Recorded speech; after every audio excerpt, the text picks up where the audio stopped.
Ayatollah Khamenei issuing a statement saying U.S. military bases in the Middle East are no longer safe. This comes hours after the U.S. conducted strikes on the Islamic Republic, with U.S. Central Command giving an update.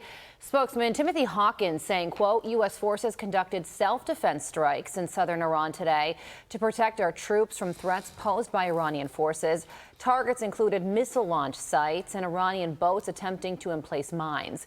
U.S. Central Command continues to defend our forces while using restraint during the ongoing ceasefire. Meantime, the commander-in-chief writing on Truth Social, quote, the enriched uranium, nuclear dust, will either be immediately turned over to the United States to be brought home and destroyed, or preferably in conjunction and coordination with the Islamic Republic of Iran, destroyed in place or at another acceptable location, with the Atomic Energy Commission or its equivalent being witness to this process and event. Former NSC Chief of Staff under President Trump, Alex Gray, joins us now. Alex, do these latest strikes put the ceasefire in jeopardy?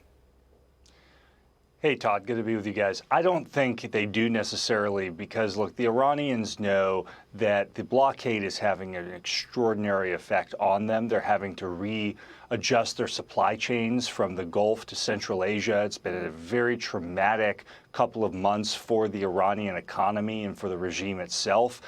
I think they have every incentive to come up with a deal that allows them to go back to what they're best at, which is trying to keep power for themselves. I think this is a kind of blip in the ceasefire. I don't think it's going to derail the process. Also yesterday, the president added another layer of things by calling on a myriad of countries in the Middle East to join the Abraham Accords.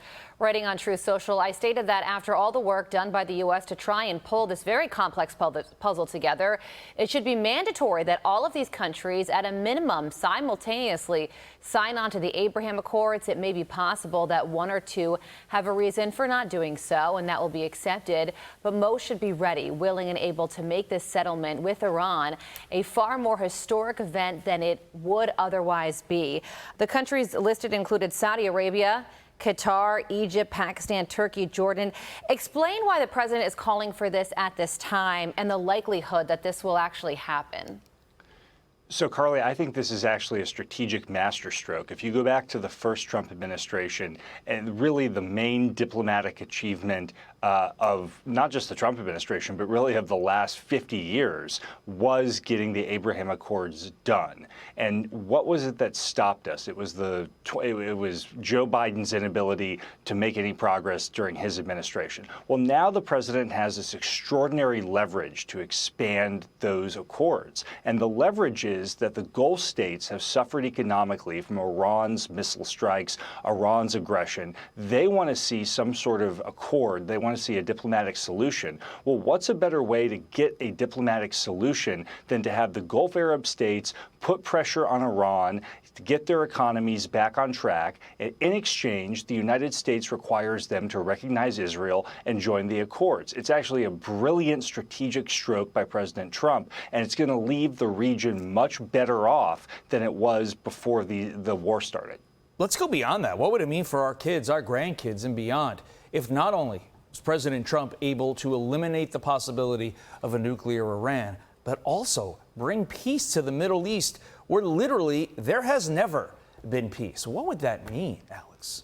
Well, it would be transformative, and the Middle East has been a byword for conflict and chaos for decades, and we would have a Middle East. We're already seeing it. When you go back to President Trump's 2020 accord between UAE, Morocco, Bahrain, and Israel, the trade ties, the diplomatic ties that grew up very quickly between those countries because of what President Trump put together. Imagine that expanded to countries in North Africa, to countries throughout the Gulf. It would be a sea change in how the entire Middle East operates, and it would be potentially, we could go from a region, like I said, that is a byword for war and chaos, to a region that is about prosperity, stability, and growth, and that would change the whole geopolitics of the globe. And Alex, just going back to where we are today, yesterday the Iranian president called for the restoration of the internet in the country after an 87-day blackout, and reports are that it is slowly being restored. You have to wonder about the timing of this and if this is related to these heightened peace talks, or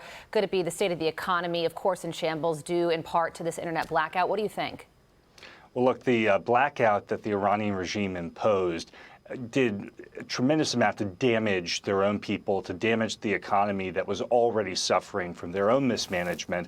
I think they realize, like I said earlier, Carly, that they cannot sustain this type of behavior much longer. They have to come to the table, whether it's because of the blockade, their own self-imposed internet blackout, and a number of things. It's time for them to come to the table and recognize that President Trump has orchestrated a strategic victory against the Iranian regime. It's time to cut their losses and find a way to mitigate the damage that they have done to themselves and to the region. Alex Gray, former NSC Chief of Staff under President Trump, thank you very much. Be sure to like and subscribe for all the Fox News latest on YouTube and catch full shows streaming now on Fox One.